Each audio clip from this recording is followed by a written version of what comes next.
Welcome to the Living the Dream podcast with Curveball. If you believe, you can achieve.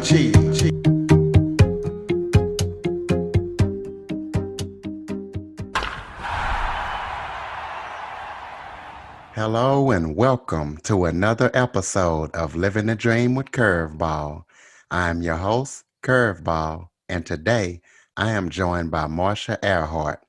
She is a grief and trauma coach, and she is also the founder of Sterling Rose Sanctuary. Marsha, thank you for joining me today. Well, thank you, Curtis, for having me. I appreciate it. Can you start off by telling everybody who Marsha Earhart is, anything about you that you might want people to know? Well, I'm a mom of 5 kids. I have a husband, and I homeschooled for 24 years, and in the same time have had just the ability to continue to learn and grow in my life and to take my trials and the testimonies of life and allow for it to be testimony of God's faithfulness and goodness, and being able to reach back to others who have walked a journey. Speaking of reach back to others, what got you into helping people with their grief? Well, I think, Curtis, that sometimes in life we're kind of chosen for the path that we are on instead of choosing it. And so I had an enormous amount of loss growing up, and had just a sense of great compassion and empathy for other people, and went into counseling and teaching in college, and used both of those things within my life. And around almost 7 years ago, it's been 6.5 years ago, we lost our oldest son to a tragic car accident. And that is what kind of took me from the counseling aspect of life into the coaching and into the grief and the trauma and life coaching and mediating. And just in the fall of last year, we actually had the tragic loss of our second oldest son, who was murdered. So there's so many people out there that have had tragic losses of a child, sibling, or grandchild. And to take and allow for my experience to be able to take the hand of someone else and to walk alongside of them in the journey, it's quite an honor to me. So that's really what took me into the places, I believe, where we are now. But it's been a journey to get here. Can you describe the stages of grief?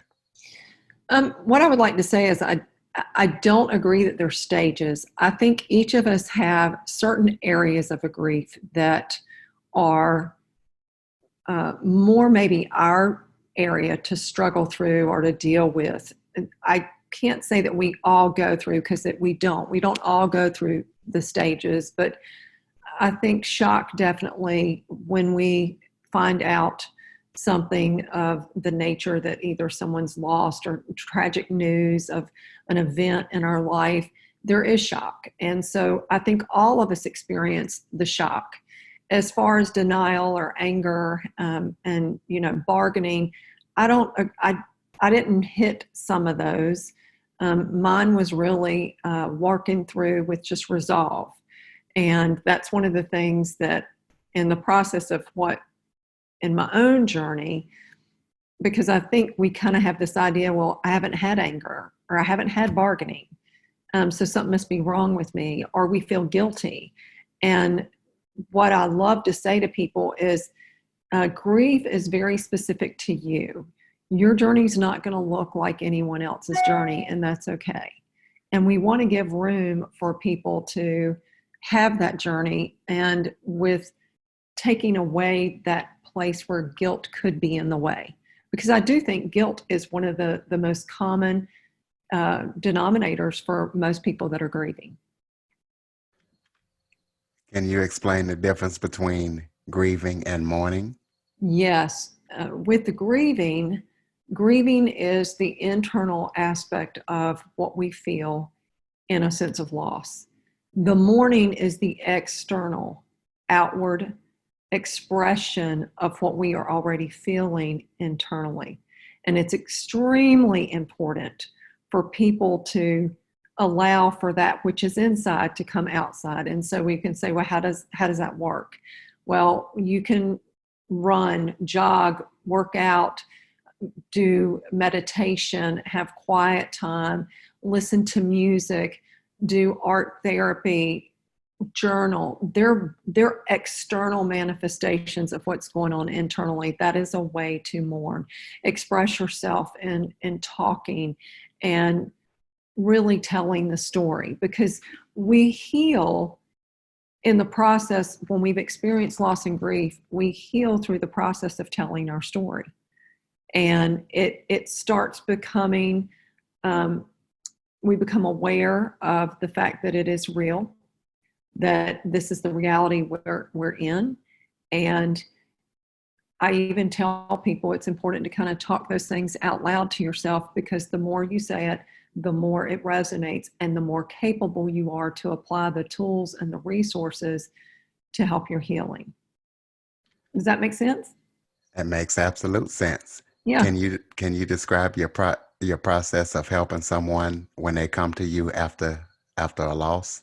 Absolutely. I think, first of all, we kind of look at the face of grief. And I think, the face of grief, which I do acronyms, a lot of acronyms, because when people are in grief, our minds we get exhausted, we get confused, and we feel overwhelmed. So we need little bits of chunks, little segments of things.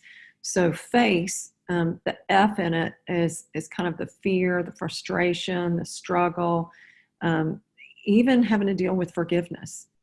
So we want to look at those areas. We want to look at the A, which is the anxiety that this loss and this grief can cause. We want to look at maybe the anger, maybe aggression that we're feeling, or quite often, sometimes we just may become apathetic because we are so overwhelmed or ambivalent in what we're feeling, because to try and decipher becomes very exhausting.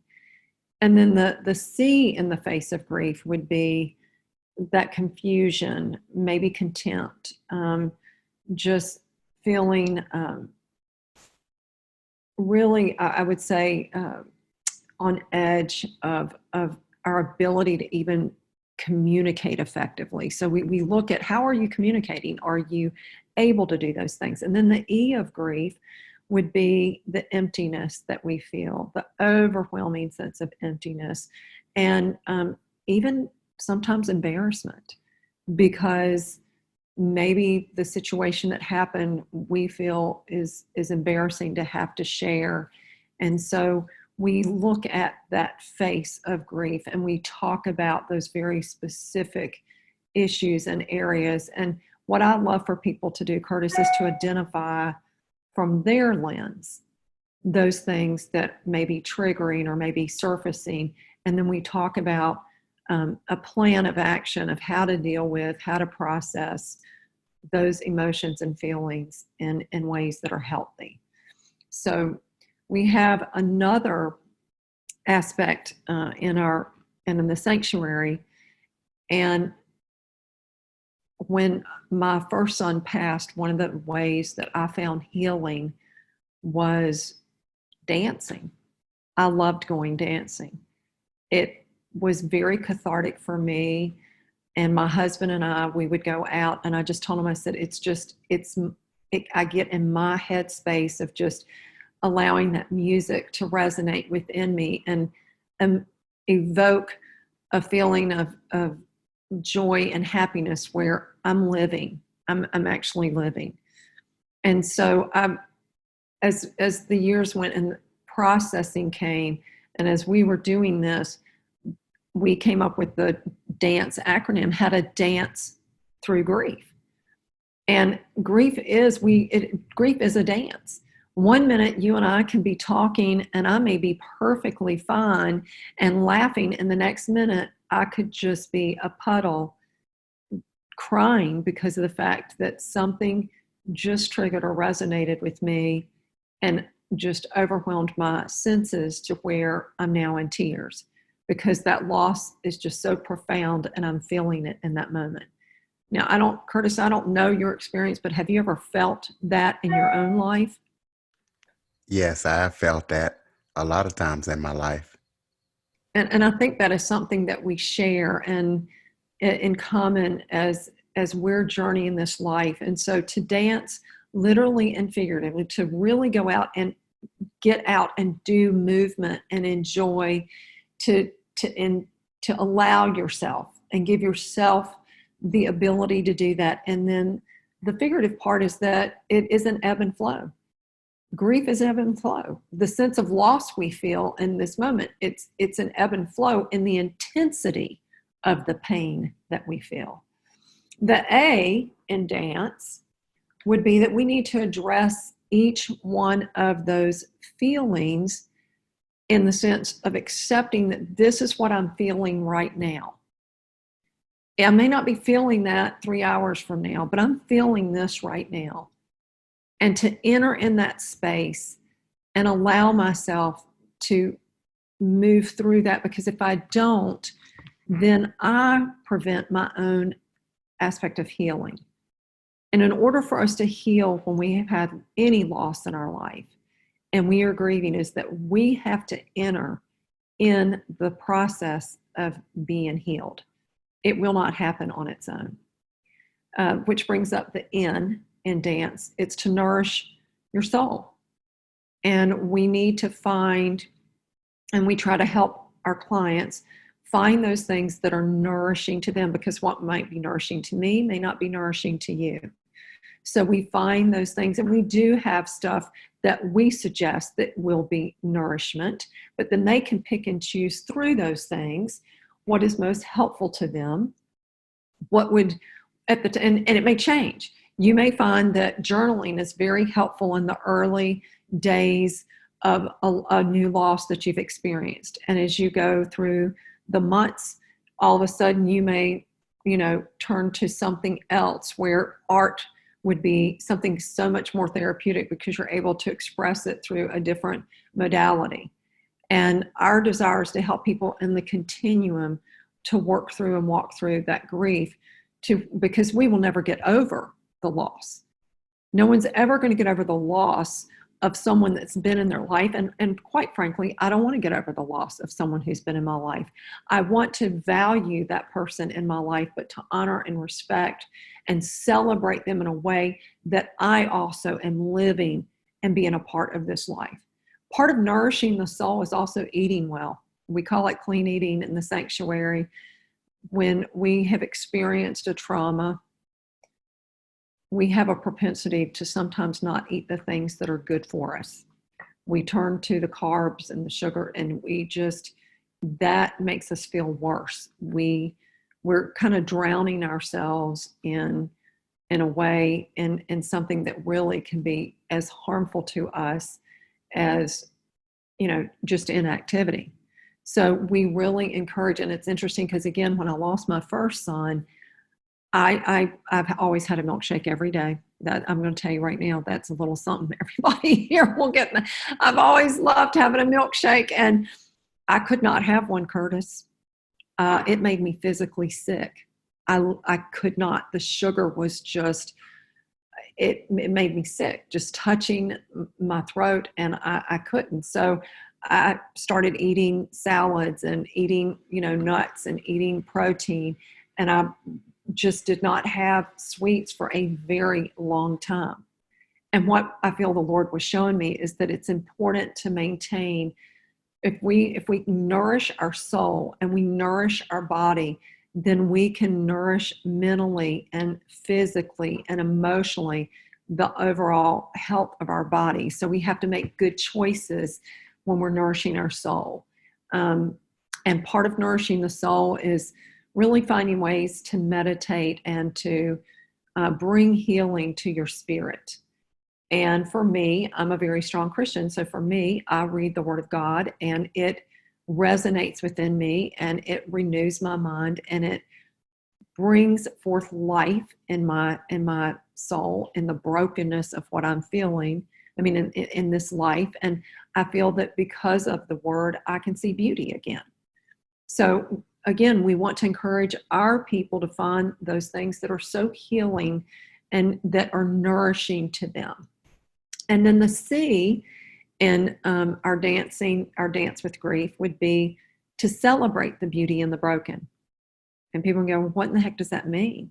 Well, we live in a broken life. We entered this world broken, and there's still beauty surrounding us in the brokenness of this life. And we're going to continue to have things in this life that break our hearts, that impact us, and we are broken.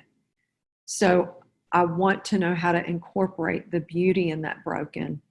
And we encourage people to get out in nature, because if we can get outside and we can just get away from the inside area that we've been in, and we can listen to that bird and we can see that flower in bloom, and we can take a walk and we can just start breathing in the crisp air, we can start seeing a beauty again. Because in our life and what we have heard from other families, when someone loses a child, color goes out of their life. And part of the sanctuary is to remove people from the triggers that they're in so that they can have a respite and that they can have a sense of healing. And we want our people to, again, have a reset and to be able to have a place where they can release their pain and they can resolve maybe some relational issues that they may have had with that person who's gone, or relational issues with people within their family that have been fractured and maybe strained during the process. And then lastly, for them to reconnect relationally in the part of that celebrating of the beauty in the broken. We want to find that beauty again in the relationships we've had, in the places that we go. And that's not going to be all at once. That's going to take time, and you have to have the ability to be willing to walk through the process and not rush it. I think, unfortunately, because we live in a culture that shies away from dealing with their pain and their grief, and everything's so instantaneous, we get upset when we're having to feel this sense of loss in us because we want it to instantly be dealt with and we want to be over it. And I feel like for shows like yours to be able to have this conversation where people can know it's okay, and what I'm feeling, it's normal, and everyone's going to feel this, and I'm okay, and I need to give myself permission to grieve this loss in my life. Because quite often people don't, Curtis. They don't give themselves permission, and it stunts their ability to have any hope and healing within their life. So the last letter in dance would be the E, and we talked a little bit about this, but it's evolving into the new you. And people go, what do you mean? Well, the people that we were when my first son passed, we're not those people anymore. And we're not the people we were when my second son was murdered last year. We're not those people. We died to who we were in that moment when we learned the news, each one of those times.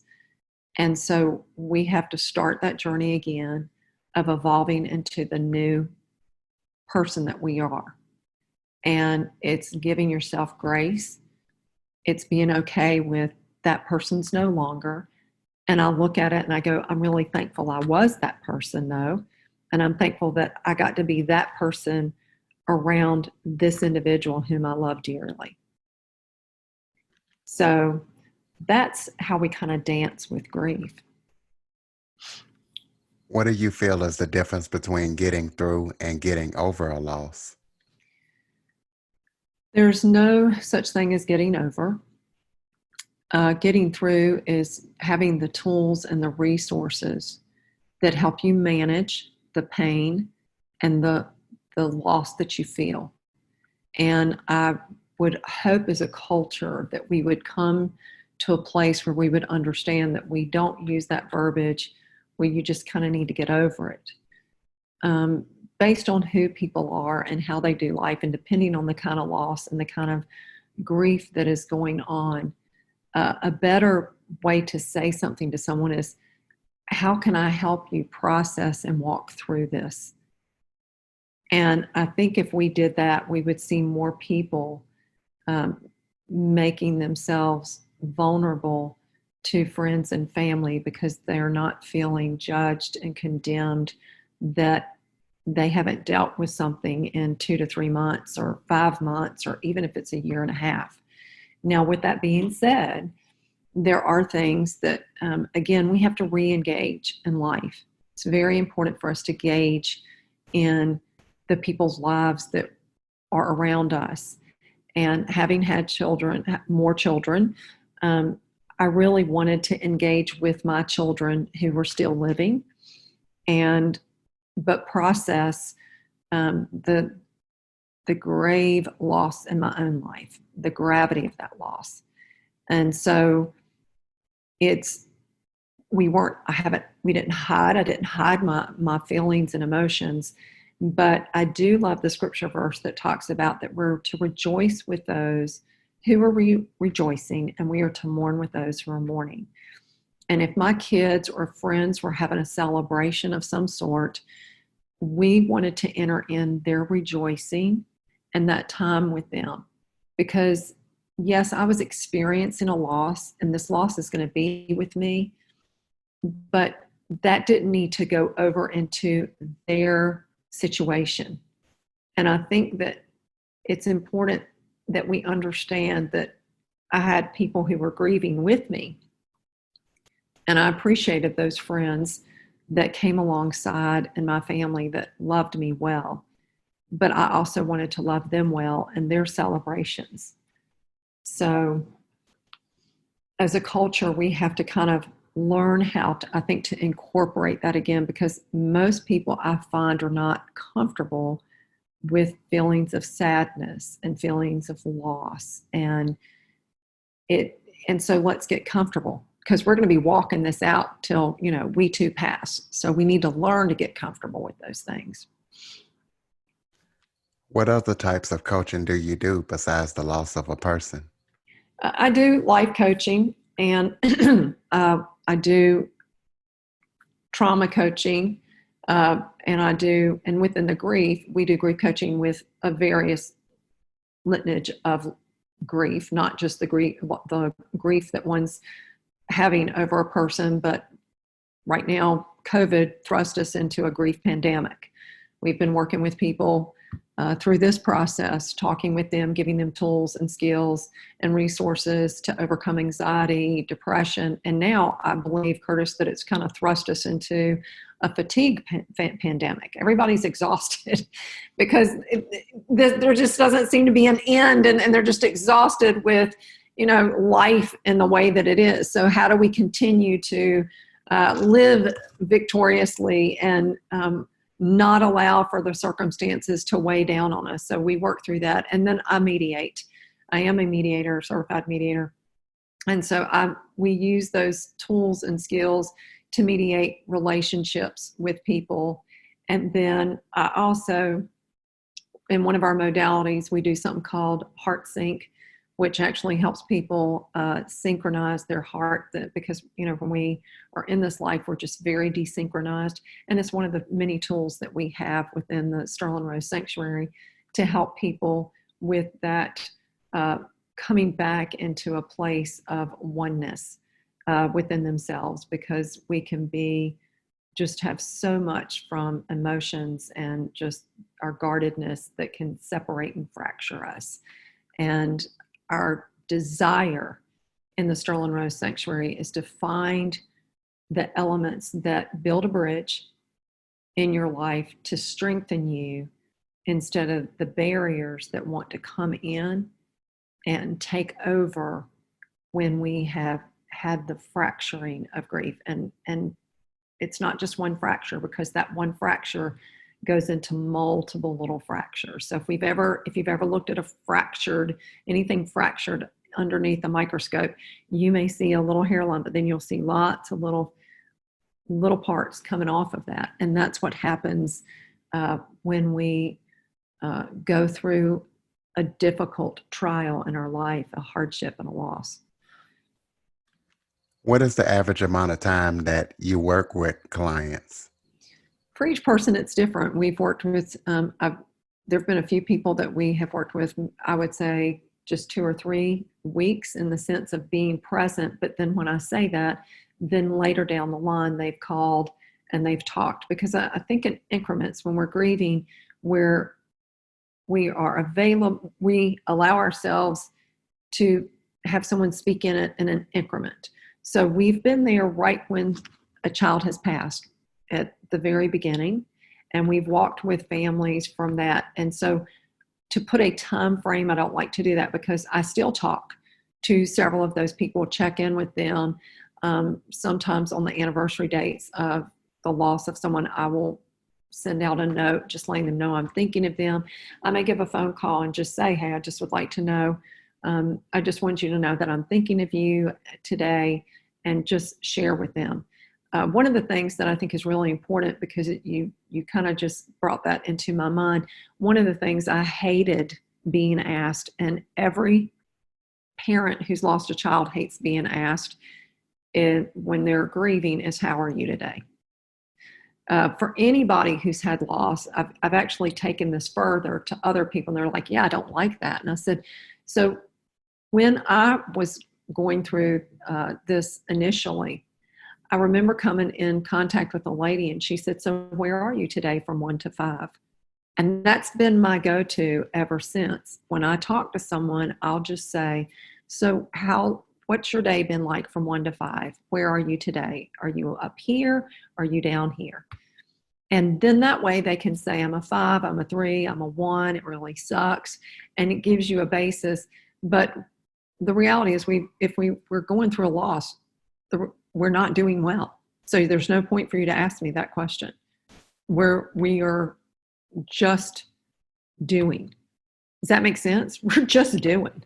Yep, it makes sense. And for people out there who might be in the need of your services, just kind of give a brief overview of who Sterling Rose Sanctuary is, and do you do nationwide or just local, and any contact information if somebody would like to get in touch with you. Okay, yes, we're nationwide, we're everywhere. We are a 501c3. This was a nonprofit birthed out of the loss of our son, Sterling, at 21 years old. We have been providing these resources since probably about a year and a half after he passed. And we established our sanctuary in 2017. And it is on www.thesterlingrosesanctuary.us.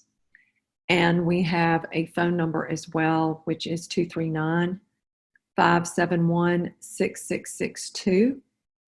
And our services are free, and we work by donations only, because we never want anyone to feel like that they are being taken advantage of. Unfortunately, too many people take advantage of people that are grieving. So all of our expenses are by donations only.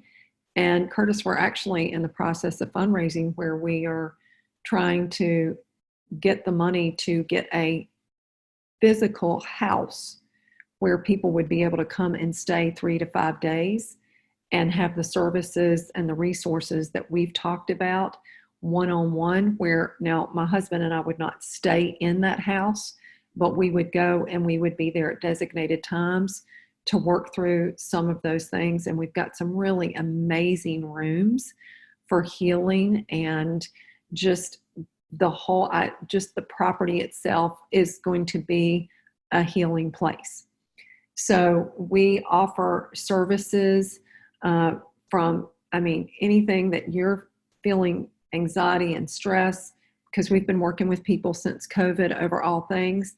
But our main lens is to really be with these families who have had the loss of a child, sibling, and grandchild, because I'm not aware that the audience is knowledgeable. But since COVID, the suicide rate and the drug overdose rate has absolutely increased to the point that if you add the two up, they equal as much as the COVID losses in the US, which is staggering. And we need to be aware that this has caused a lot of mental health problems, and we want to be present for anyone who's in need of this, Curtis.